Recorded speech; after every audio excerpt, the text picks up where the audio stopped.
Hey everyone, hello, welcome back to Dan's Astrology. Today is Friday the 13th, December 2024. What's on my mind for today is primarily Mercury retrograde in Sagittarius is going to be stationing direct in just a couple days, around December 15th, 16th. It's making it station direct. And I thought I would also, I have to admit, on my mind today is a lot of political stuff. It's kind of, I think with everything going on right now, it's kind of hard not to be taking notice. It feels a little, that line about how it's a curse to live in interesting times, that it certainly does seem to be an interesting time that we're living in. And I think what we're in the midst of feels a little bit messy with the Mercury retrograde. I figured before I really get into it, there's one, first of all, as of somebody who's doing an astrology channel, I might as well take advantage of the opportunity to point out, I try to make predictions sometimes, or sometimes there's certain things that just seem kind of obvious to me. And one of those obvious things was that looking at the Mars Pluto opposition, I'll put it in the make these notes and references in my description. I'll put it in the description that at some whatever it was, I made a prediction that was. Do you remember when Donald Trump was almost assassinated? That happened when there was a Mars-Uranus conjunction, and then after that, I was looking at the astrology. And I was noticing that there was, around the time of the election, there is going to be this Mars-Pluto opposition. And then the fact that Mars is retrograding, and the retrograde Mars, it makes multiple passes of Pluto. Because, you go forward motion, turn around, go backward motion, turn around, go forward. There's going to be all these Mars-Pluto oppositions, right? And basically I made this... I basically said, look, if we had Donald Trump almost get assassinated with Mars conjunct Uranus, we should be able to expect something of a similar magnitude, of a big kind of, probably violent because it's Mars and Pluto, big public event or whatever, right? And I think that's exactly what we saw with the Luigi Mangione CEO assassination, right?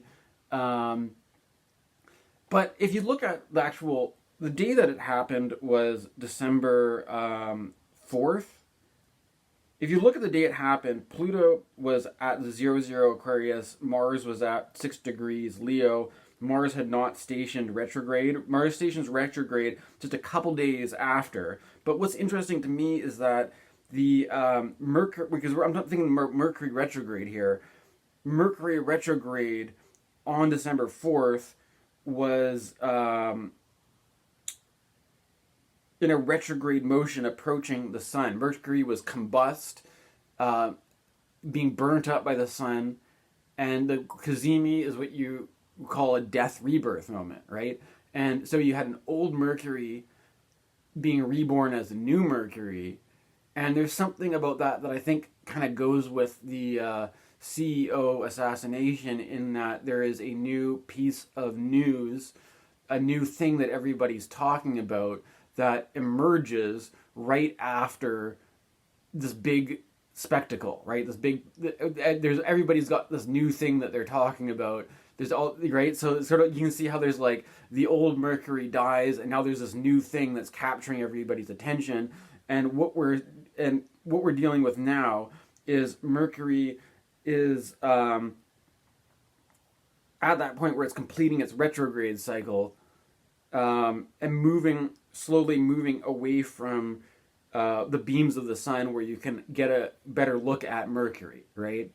and I think this kind of goes with the time of like, there's a certain quality of confusion, or like people trying to make sense of what's going on, or people trying to account for what's going on in the news and all this kind of stuff. And I think that it goes with the Mercury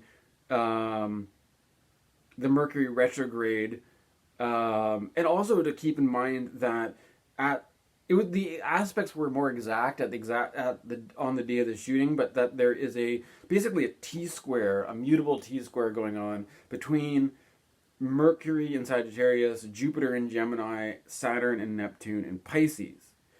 And then I also pointed out that around the time Donald Trump got elected, it was Venus in Sagittarius and Jupiter in Gemini, and Donald Trump has his sun and moon in these signs, right? So when Donald Trump was elected, there were both benefics in these signs.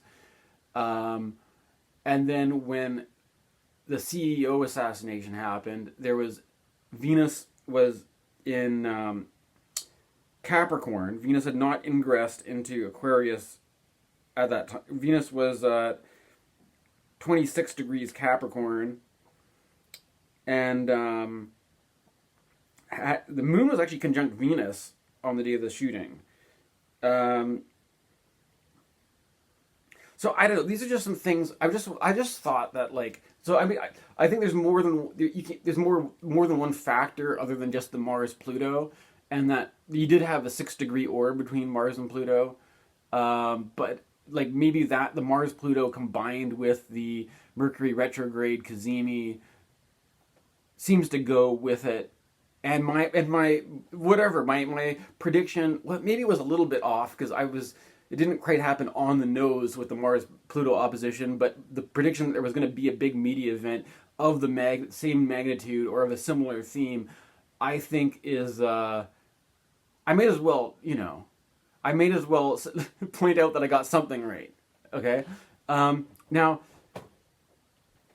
there's a lot of other stuff going on. There's a lot of political things that I'm not going to get into because I'm not a political analyst. I'm just to reference them though. There's the recent fall of the Assad regime in Syria, and just all sorts of stuff going on at the global level. But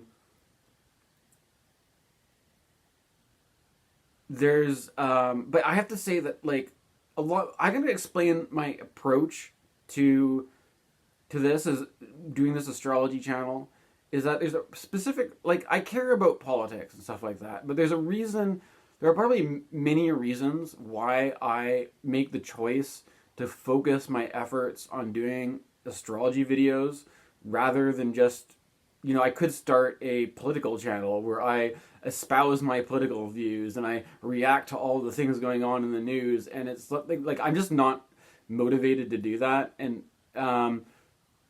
one of the reasons I think is that when I listen to people who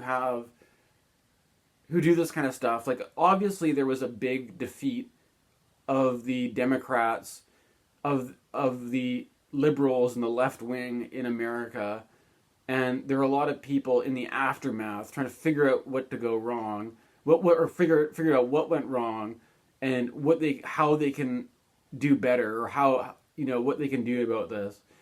And a lot of it is a kind of like it's like strategy and tactics and stuff like that, right?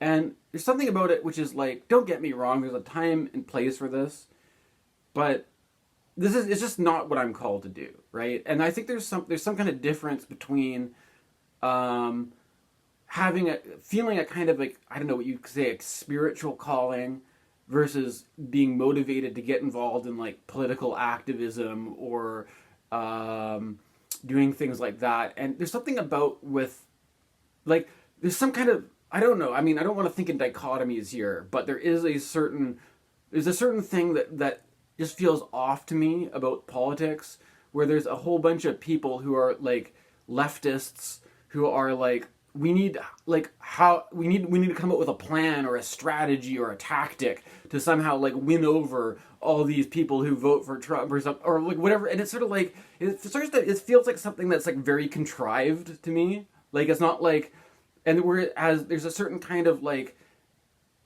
kind of a counter motion, which is to sort of like there's you have this part of you that wants to have control over everything, that wants to like be prepared for everything, to play the long game. Like, oh well, okay, we just lost and we've got 4 more years, but we can spend 4 years developing this grand long-term plan, this grand scheme to have the perfect strategy, the perfect tactic, and then we can understand their psychology, and then make all these arguments, and it's kind of like there's something about it which is just kind of like kind of like letting go of this need to like have some sort of like master plan, master strategy, and just kind of let things take their course or whatever. But then I don't know. That being said, I mean this also kind of goes with, I mean, where I'm kind of going with this is the fact that we're in this funny moment right now where it's in between Trump getting elected and Trump taking office, and everybody's just anticipating that. And I hear a lot of other people just talking about avoiding the news and stuff like that, just unplugging from it all, because it's kind of like getting worked up about a bunch of things that maybe you don't have control over or whatever. But like whatever, my approach to all this is coming from my point of view as a Canadian, and there's something about this is in that I'm representing my own politics as a Canadian, not getting wrapped up in some like why should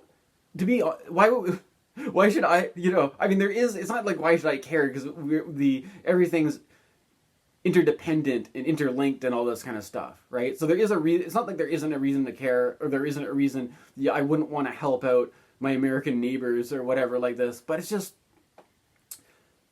there's something about like trying to make all your plans and strategies while there's a Mercury retrograde going on that just seems like, as an astrologer, you can be like, okay, if you if you are going to come up with your big plan and big strategy, you're probably just, if you're doing this with Mercury retrograde in Sagittarius and this T-square to Saturn and Jupiter, I mean, yeah, sure, maybe you can sort of like take account for what went wrong, but it's like, it's like a mess right now, right? I'm gonna like, there's certain things that are more, maybe I don't know. I don't know how many people are going to be interested in this, because there's certain things that come from my perspective as a Canadian gearing up towards this, where you see all this stuff in the world, all these terrible wars and stuff like that, and it's just a reminder how basically privileged we are that we don't have to worry about this, right? And that we have the fact that we have peaceful relations with America. But during this Mercury retrograde in Sagittarius, which remind you again, this is transiting the sun and moon of Donald Trump. Donald Trump is a Sagittarius moon, Gemini sun, of course, right? That there's a troll war going on of Donald Trump trolling us Canadians, basically threatening to annex us with silly jokes. What do I mean? As Canadians, we've always kind of like, we're not. Don't have to. Do I have to bring up the War of 1812? Let's not do that. There's certain. It's something that you have to deal with, I guess. The neighborly relation between Canada and America, but the whole thing. I mean, again, there's this whole everybody's in this moment where we're all anticipating this oncoming trade war, right? And I'm stuck in the perspective as a Canadian, viewing this trade war from the perspective of a Canadian, and there's something that sort of like I think goes with this mutable T-square in Sagittarius Gemini, and Pisces, where we've got Mercury, Sag, Jupiter, Gemini, Saturn, and Neptune in Pisces, right? And the fact that these are the mutable signs, and that the mutable signs were known as the double-bodied signs, right? And like, for example, Sagittarius, the centaur, it's like the bottom part of a horse, and you've got a man's torso with the bow and arrow coming out of the horse's body. You've got Pisces is not just one fish, it's two fishes. And you've got Gemini, the twins, right? Two double-bodied signs. So the double-bodied signs reminds us that there's something of a quality of a mixture, right? Something that's not just singular, but a kind of like balancing or a combination or a kind of a give and take between different forces, right? And I think this is sort of indicative in watching the Canadian reaction to this oncoming trade war, where Donald Trump is threatening a 25%. Is that what it is? I think it's a 25% tariff across the board. Or am I getting that wrong? I'm pretty sure it's 25. The thing about it is that we had to deal with a trade war with Donald Trump before, and he's just threatening to play hardball more than he was before. But we already went through this stuff. We already know what it's like to be in a trade war with Donald Trump. It's not really that new. And also keep in mind that he's threatening everybody with a trade war. He's not just threatening Canada. He's threatening all kinds of people. It's also interesting to watch, for example. So, like, first of all, it's like, you could look at this in two ways, right? You could look at this from the perspective of, like, us versus them. But from my perspective, this is Canada versus America. If you were to think about the Americans' perspective, this is us versus them, as in the Americans versus everybody else, right? And that everybody else isn't just one person, one influence, one enemy. It's everybody. It's a whole grouping. It's a whole bunch of other influences, right? And it's interesting to watch. Like, for example, China, right? China being one of the main things is that what's interesting is that I mentioned it before that there's a video that I saw that was interesting to me because at one point in time I spent a year in Australia, and apparently Australia has a similar economy in terms of being a trading partner to China that Canada has to America, where Canada, it's a tricky thing because if America really wants to screw over Canada, Canada's kind of,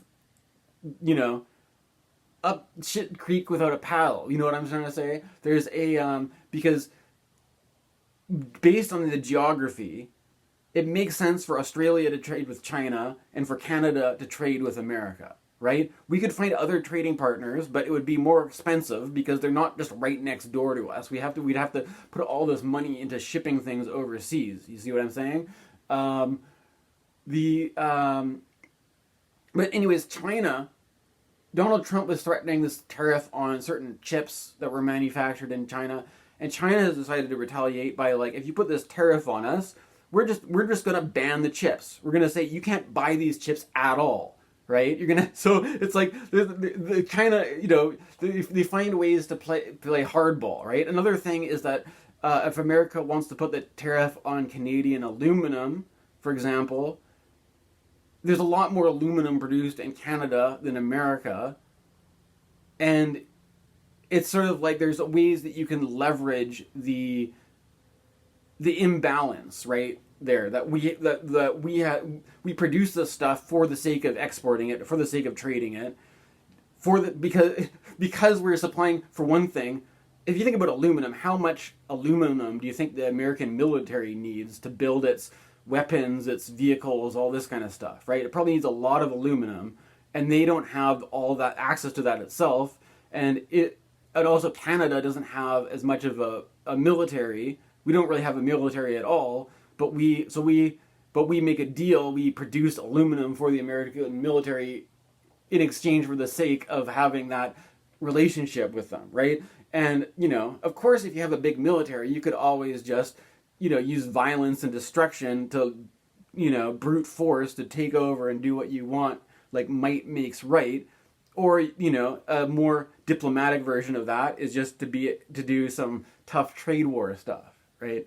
But the thing is, what's interesting, I'm just talking about this. One of the things about the multiplicity that's inherent in the mutable signs is noticing the Canadian provinces' reactions to the trade war, in that you've got first of all, let's put it this way.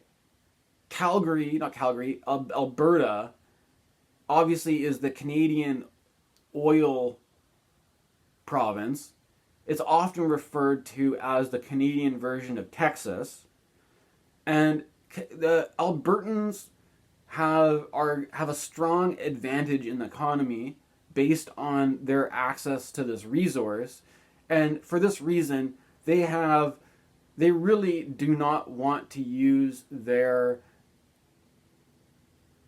economy as leverage against the states. They want to keep up good trade relations with the states. So the Albertan Premier's strategy is to put a lot of money into border security in the hope that if they can satisfy Trump's concerns about border security in immigration, then that will be like making a deal so that they can have good trade relations without big tariffs on the Albertan tar sands oil, right?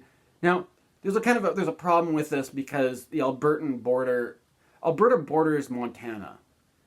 And you really have to wonder how many illegal immigrants or whatever it is, crime or, drugs are making it through the Montana border of all places. I'm not saying it's a completely unimportant issue, but the point is that when you look at where most of the issues with the Canadian border are, where there are illegal immigrants coming across the Canadian border, it's not Alberta. It's more like Ontario, right? I can link to a news article where there is a specific area which is like a hot spot right now for this stuff. And Alberta is all in favor of putting lots of money into reinforcing the border in a place where it's not a problem because they don't want to use the other strategy of using their energy, right? Now, if you look at what's going on in Ontario, where there is a problem with the border, you've got the Ontario Premier is Doug Ford, which is basically like, if you look at this guy's face or look at this guy's style, it doesn't take, even if you're not familiar with the Ford brothers, you can quickly put together that the Doug Ford is a Donald Trump kind of character. He's kind of like, the closest thing Canada has to a Donald Trump would be Doug Ford, the Premier of Ontario, right? And it's kind of funny because now, like, we're in the midst of a kind of a troll. Before the trade war starts, we're in the midst of a trolling war, and I think the media is trying to like tap Doug Ford's inherent Trump characteristics to be a kind of a counter troll defense against Donald Trump. And so there you can see this kind of back and forth going on right now in between Trump and Doug Ford, right? But Doug Ford's attitude is, if he's going to play hardball, we got to play hardball back. And the way we do that is with the energy sector, right? Because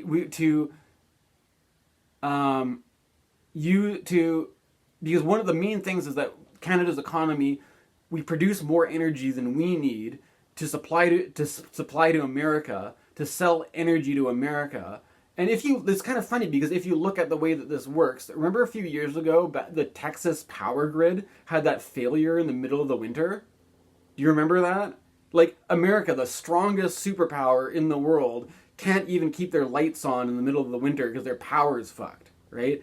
So you start to put together that Canada, it's not just aluminum, it's not just oil and gas, but we also produce a lot of electricity that we sell to the United States. And that even without a trade war, Americans' power grid has been prone to all kinds of failures and stuff like that, right? So the whole idea is, like, what happens if we just decide we're not going to give any more power to the Americans anymore, right? That is basically what Doug Ford or I mean, also this kind of thing about energy is kind of it's kind of funny because when you talk about energy, usually energy is used as being, when you think energy, you think either oil or gas or carbon, low carbon alternatives such as wind or solar or hydro or whatever, right? But the energy production could be fuel for vehicles, or it could be electricity, which is now in demand to help to charge your electric vehicles' batteries and stuff like that, right? There's to leverage our energy production against the Americans in the trade war. And the thing is, Doug Ford is into this, but the Albertan Premier isn't, because the Albertan Premier wants to just keep making money off of their tar sands energy industry. And then there are a lot of other provinces that maybe not agree with Doug Ford, right? About this playing hardball attitude.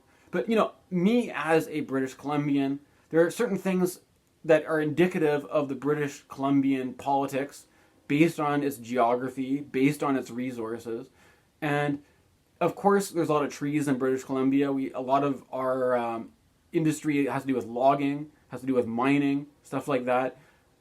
There's also a very controversial dam, right? That we have a new hydroelectric dam that was very controversial. There were a lot of people who didn't want this dam to be built because the whole thing about hydroelectric dams is that while they are carbon neutral, in order to make a hydroelectric dam, you have to flood a certain area of land that could be used for farmland and could be used for all this other stuff. You have to buy that land from the people who own it. And there were a lot of people who didn't want to give up their land. There was a little big controversy around this. There was a lot of resistance, but they went through with it. Now we have this big new dam that produces lots of energy. And it's not, the whole point is that there's not really that many people that live in British Columbia. So part of this dam is to produce more energy than we need to sell to the Americans. But then we could also just withhold this from them and use that as leverage. And what's interesting is that we recently won an election here, the BC NDP, which is the left-wing party, which is, I would say that they are more left-wing than the American Democrats by a long shot. And that it was kind of funny because this is what one of the things I'm trying to point out here is about double-bodied signs. Because if you look at Doug Ford is typically considered to be a pretty right-wing kind of character. And David Eby is considered to be a typically left-wing kind of character. But this is one issue where David Eby and Doug Ford are actually, kind of together on the same strategy. But then the right-wing Albertan Premier is not cooperating. Right, so this is it's just one of these instances. I think it's kind of interesting to look at. Bear with me if this feels kind of dry and boring, but it's interesting to me because we sometimes think in these like really narrow categories of like, oh, everybody who's on this team is like this, one who wants this. Everybody who's on that team is like this, who's like this, and there's some kind of like potential that I'm seeing in here for like. You need to, like, if we're going to all work, if we're going to put together a coherent strategy in this trade war, we need all the provinces to get to talk to each other and form a coherent strategy. It's not going to be as effective if you've got a handful of provinces that want to deal with it one way and a handful of provinces that want to deal with it in a completely other way. But I think this is entirely, if you look at the mutable placements, the double-bodied signs, this is what I'm kind of getting at. It's like how Sagittarius is both a man and a horse and an archer. You know what I mean? Like, it's not just one thing. There's multiple influences here, and that gives some sort of, it could be, sometimes this gives the mutable signs a quality of being flaky or unpredictable or whatever, but there's some kind of, so there also could be an ability to have like unlikely bedfellows or something like that, or to have a kind of a new era of politics where there are new, what do you agree on, what do you disagree on, and what's the strategy going to be, and are we all on board the same team in this coherent strategy, or do different provinces want to do different things? but you can kind of, with this Mercury retrograde, it feels a bit chaotic, right? There's another thing about all this, which I don't know if I need to say it or not, or if I need to get into it, but I might as well. It has to go with the whole conversation around class consciousness, right? Or the political affiliation of this guy Luigi Mangione who shot the CEO, and there is a kind of or people were saying, there's a lot of people online saying that this is like a unusual moment where there's a kind of people from different sides of the political spectrum can sympathize with this idea of there's something, I'm not going to get into the whole conversation about justifying what he did, right? This isn't about justifying anything. But this is about the sympathy for the sentiment of that regardless of what you think about vigilante justice, that there's something morally wrong about profiting off of healthcare, in denying people medical coverage and setting yourself up as, having these somebody at the top is extracting all this money out of it as a business rather than operating it as a social service, right? And the whole sentiment behind this, you would think, would be pretty obviously a socialist one, right? But actually, what's interesting is that apparently this Luigi Mangione guy was more like a right-wing tech bro, or a kind of there's something about it where something doesn't add up, basically, right? Where people are, and there's also the fact that another thing is, it's like whole thing. I have to also admit, I'm not. I don't know. I'm obviously consider myself to be a left winger, but like I said, I'm not interested in starting a politics channel. I'm not interested in trying to, because the whole approach of trying to, it's just like I've said before, it feels overly contrived. The way everybody the way they want to plan some like strategy or something like that, right? I don't know. There's something about this. There's also, I think, there's this problem where people get stuck in a kind of false dichotomy in how they think about things, right? Or I think there might also just be a lot of people who are leftist Marxists or whoever that I don't know. I basically just, I have this kind of attitude. There's a lot of people who are like very much just like set up as being like the like left-wing critical theory Marxist people, and they're really invested in doing that stuff. And fine, let them do their thing. Let them, those people can do their stuff. I don't feel like getting involved with it, right? But there's something about this whole Marxist conversation about class consciousness, right? And people are, saying that like, this Luigi Mangione guy was actually from a rich family. He wasn't a poor. This isn't some like poor versus the rich thing. That this guy was actually fairly wealthy, and that also apparently, I don't know. I don't know enough about the CIO guy to comment, but somebody was saying that this guy wasn't just born into a rich family. He climbed his way to the top, and he worked hard to be the CEO. And I'm not really sure. I'm not as qualified to make a comment on that, right? But there's a tendency to make people make this like black and white distinction, where you've got the working class poor, and you've got the rich people, right? And so the idea is that the rich people are wealthy, and they're snobs, and because they have so much money, they don't work, and they're lazy, and they all their needs are taken care of or whatever, right? And then meanwhile the poor people have to just grind it out, working minimum wage jobs at McDonald's and all this kind of stuff like that, right? There's some kind of like thing going on where you don't understand the with what I'm trying to say with mutable signs here, the double body nature, right? That maybe there could be people who are more privileged, more wealthy, who also are angry about the healthcare system, or that maybe there are people who, or at least it's like the whole. I mean, you could also just talk. I don't know. There's so many ways you could. You know what I'm trying to say? It's like people want. It's just or like people. It's kind of funny because like sometimes when I talk to people, you kind of get the sense where people are trying to like figure out like, oh, are you bourgeois or are you proletariat? Are you part of the working class? Or are you part of the privileged elite, right? And that, they're trying to like put you into a box and like label you a certain way, and then like have this idea that there's this one coherent, group of people who think this way, who do this thing, have this interest, another group of people, and then these are just like fixed categories that people, and there's like, if you think like this, you're deluding yourself. You're like living in a cartoon world where you're not dealing with the complexities of reality. You're dealing with a very simplified version of reality that, and there's something about like, I might as well do it, right? There's something about,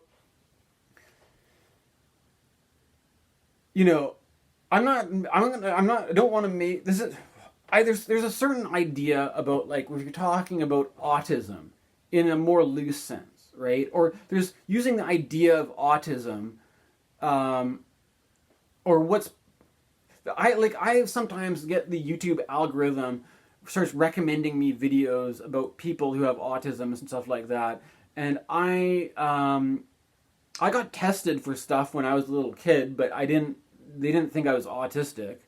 I have this funny habit of like, that could be like stimming, where I involuntarily, sometimes I can't help but like touch my head or something, which could be like an autistic thing.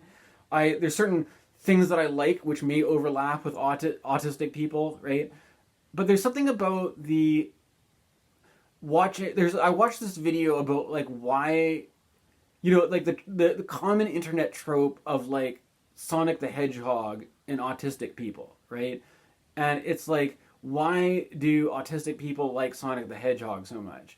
And basically they're kind of saying that like, oh, it's like, it's like a kind of simple world where everything is like bright colors, and it's sort of like, you can say that Sonic's blue and Knuckles is red, and that everything has these like, there's this kind of like autistic habit where everybody wants to categorize things and code things and have this like neatly organized system where this is this and that is that and this is this, and there's no like ambiguity in it, right? There's just like simple like, oh, this stands for this stands for that, and when I understand this simply, it makes me feel comfortable because I understand things in this like very linear basic way, and that I don't have to like stress too much about the ambiguities or the uncertainties. I can just be like, blue is blue, red is red, green is green, and then I can just like, have this neatly organized system that makes me feel comfortable, right? Whereas the whole thing is that there could be the actual reality may be more complicated than that, right? It may not be that there's just like these very singular things, like a Democrat is this, a Republican is this, a socialist is this. You may have an opportunity, like this is what I'm trying to illustrate with the Doug Ford and David Eby thing in Canada, is that you may have people that are very much politically from different parts of the spectrum who may agree on a certain kind of a strategy in how to deal with the trade war. And then you may have two people that are supposed to be on the same side of the spectrum, who don't agree, right? That there's all these kinds of nuances and ambiguities and confusing, things that if you just live in this simple world where everything you like color coded, like, or this is kind of funny, like it's almost like the orange man bad thing, right? Like these are the good guys, these are the bad guys, and it's you don't have to think about anything, right? You could just like, you have this, everything just kind of makes sense to you, and until it doesn't. Until it's like, well then, if that's the way it works, then why is it that the rich guy doesn't like the CEO? I thought, if he's a rich guy, you should be happy that rich people are doing well, because they're on the same team, right? They're all playing on the same, like they're wearing the same hockey jersey, or they're on the same sports team. If the rich versus the poor in this very simple, like, black and white universe, like we're playing this little chess game, and that's how the world works. But it doesn't work like that. No, sorry, it's more complicated, right? And so that room of complexity is part of what makes this like an interesting time to live in, because you don't really know what's going to happen, right? Is that a good thing or a bad thing? This could be, it could be kind of unnerving if you like to have this sort of like sense of, thinking about how everything works. May be more complicated than that. That's all I'm trying to say. And I think it goes with the mutable signs, the way that mutable signs are there's compared to fixed signs, right? Fixed signs, especially Taurus, right? My sister is a Taurus sun, and there's something about Taurus where it's like very, very, I would almost say ritualistic, but this idea of like,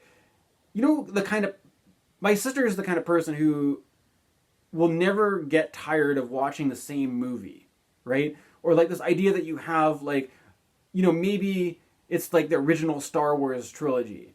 Maybe it's the Lord of the Rings. You name it. There's going to be these classic movies that you're just going to watch over and over and over and over again. And it's like, that could also be a certain autistic thing. Like, you just want your chicken tendies, right? You're an autist person, and you don't want there's a sort of like idea of like all this, you look at a menu of, you go to Chinese food restaurant, there's all this stuff on the menu you've never heard of before. You just want to go with the safe choice that that's predictable, that makes you feel comfortable or whatever.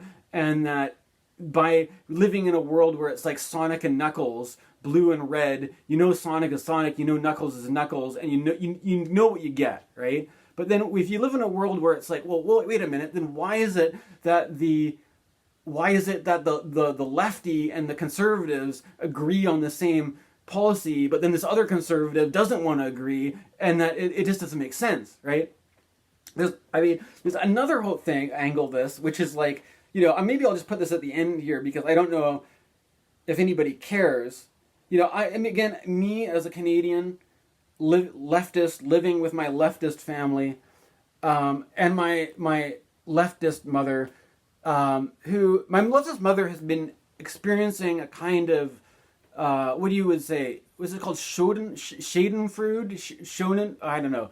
It's like this, you know what I mean? It's like, my mother has just been reveling in this recent controversy about the conservatives, because there's one, I'm not saying that me and my mother and me and my sister always see eye to eye on anything, but if there's one kind of like, point where we can as a family, we can all come together and agree, it's basically in not liking conservative politics, right? And when the conservatives are having a bad time, we can get together and we can just really enjoy watching the conservatives struggle and, succumb to petty infighting, basically, right? And what happened was that where we live in British Columbia, there was a woman who was a Nigerian immigrant who was on the police board, and this woman got in trouble for making a series of comments, basically to do with the culture war. This woman was criticized. This woman, how sometimes immigrants from other countries are really religious? And there is a certain thing where the conservatives in Canada often tend to be Islamophobic, right? The Conservative Party in Canada is not traditionally, not very, if you look at the track record, they're not very friendly with Islam. This goes back to when we had Stephen Harper, before we had Justin Trudeau, we had Stephen Harper, and near the end of Stephen Harper's career, he was talking about like barbaric cultural practices, and the having, Canada for Canadians, and not these, he was very anti-Muslim, Stephen Harper, right? And but when immigrants come from different countries and they're really religious in a fundamentalist way, but that happens to be Christian, the conservatives like it when they're Christian, right? And so this lady from Nigeria was a very Christian kind of fundamentalist kind of attitude, was concerned about in where we live, there is a large immigrant population of South Asians and Indians, and there are all sorts of different religions of Hindus, Sikhs, Muslims, you name it. And this Nigerian immigrant is very concerned about what's going to happen to Christian values in a multicultural society when you've got Hindus, Muslims, Sikhs, who else? Buddhists, there may even be some Zoroastrians for all we know, right? And that, that's not even talking about all the atheists and the secular rationalists, right? We basically, from this perspective, like British Columbia is a multicultural, diverse mixture of all. Like this goes with the mutable science, which I'm trying to say, right? It's not just us versus them, but a whole mixture of influences, right? And this Nigerian immigrant was, for one thing, expressing concern about all the unchristian influences, all the unchristian religions, and wanting to promote Christian values in the education system and stuff like that.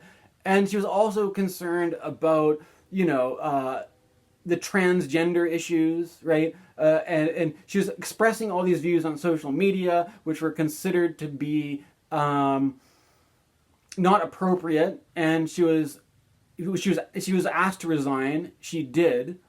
And then what happened was there was a conservative MLA, which again, this goes perfectly with the point I'm trying to make here, right? If you think about conservative, what do you think of, right? You think of, the conservative politics, the culture war, all this kind of stuff. You have people that are very, conservatives. What do they like? They like stuff like the thin blue line, law and order, strong rules, authority, tradition, security, all this kind of stuff. Protect our borders.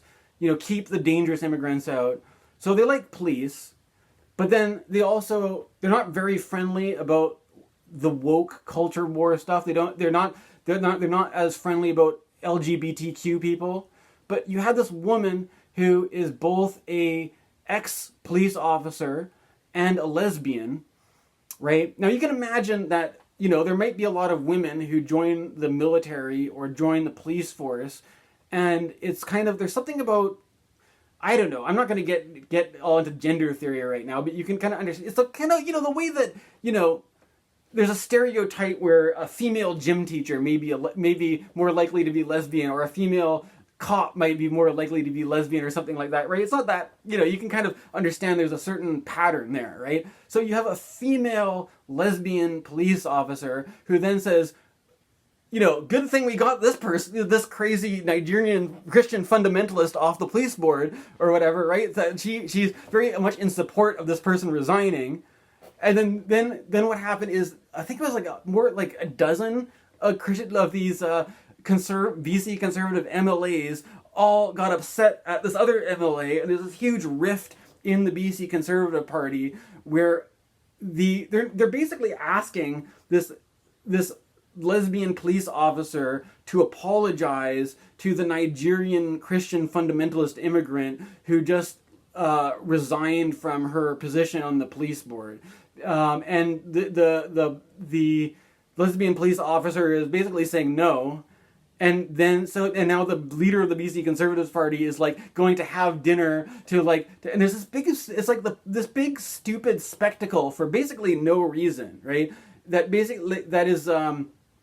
it kind of goes with this thing, is that we have like if you live in a Sonic and Knuckles version of reality where all the conservatives are just like a little blue hedgehog that runs around really fast and you just run through the, you start to be like, when you hit the female lesbian police officer, it's like Sonic the Hedgehog hitting the obstacle and losing all of his rings. Oh no, I've hit an obstacle, and now because I was going too fast and I didn't realize that the conservatives, when you start to factor in, there may actually be gay and lesbian people who identify as conservative, who don't like Christian fundamentalists coming in, and it's like. It starts to be like there's some basic this is just brought to my attention. My mom won't stop talking about this. My mom is so happy just watching the conservatives squirm and right now, and it also in the midst of the conservatives are wasting all this time on this bullshit. And now we've got David Eby stepping up to have to meet the hardball that Donald Trump is playing with an actual coherent plan. Meanwhile, you've got all the right wingers bickering about Christian fundamentalism. It's sort of like, yeah, we got a trade war to deal with, right? You want to talk about you want to pray to God, and you want to make all the Hindus into Christians. Yeah, I can. It's the 20th century, okay? You gotta. So this is, but we've got a diverse community where not everybody is at the same level of. This is one of the things I was talking about Ken Wilber, right? There's different. The pluralism and multiculturalism. If you don't sort this out, it's going to bite you in the ass. And right now we're seeing that with the BC Conservatives Party, where if you don't, you have to deal with multiculturalism and pluralism one way or another. And the answer isn't just to revert to a Christian theocracy, right? And especially when you just lost the election. And the leftists have power anyways. You're not gonna get very far with this. You're just making yourselves look bad, basically, right? But this is you can kind of see where I'm going with this, right? And the thing is, I have to admit that I'm not entirely against religious values, religious beliefs, religious ideas. And I tend to be more open-minded about stuff like Christianity than the rest of my family. But at the same, that doesn't mean that I think a theocracy is a good idea, and that I do believe in separation of church and state, and that when you have a diverse community with all sorts of people with all sorts of religious beliefs, it's just moronic to think that you're going to force people to be force everybody to become Christians, and it's right now of all times, right? But this I don't know. Can you see where I'm going with this? The mutable signs, and then we've got Saturn and Neptune and Pisces, right? Which I could be Saturn in a water sign, could be. I've mentioned it before on this channel. Could have to do with dams, a hydroelectric dam. It could do with walls and borders. Could do with barriers. It could have to do with religious prohibitions. It could have to do with a kind of old-fashioned authority, kind of, the rigidness of this kind of old tradition that is uncomfortable about the multiplicity, right? That just is I don't want to, or it could have to, there's also Saturn and Neptune as being an indicator for Marxism and communism, or the idea of class consciousness, which may be some influence on the recent assassination of the health insurance guy, right? So this has been on my mind. If you've watched this whole video, thanks for bearing with me. I know it's a little bit heavy on the Canadian politics, but I'm just representing my point of view as a leftist, British Columbian, Canadian, but approaching it from the perspective of astrology, and I really can't be bothered to get involved with the people who are the people who are just setting themselves up as online leftists. I mean, I don't know. It's just not what I feel like getting involved in, right? There's something about. I hope you understand where I'm coming from. All right, thanks for watching. Doot doot doot do. Doot do.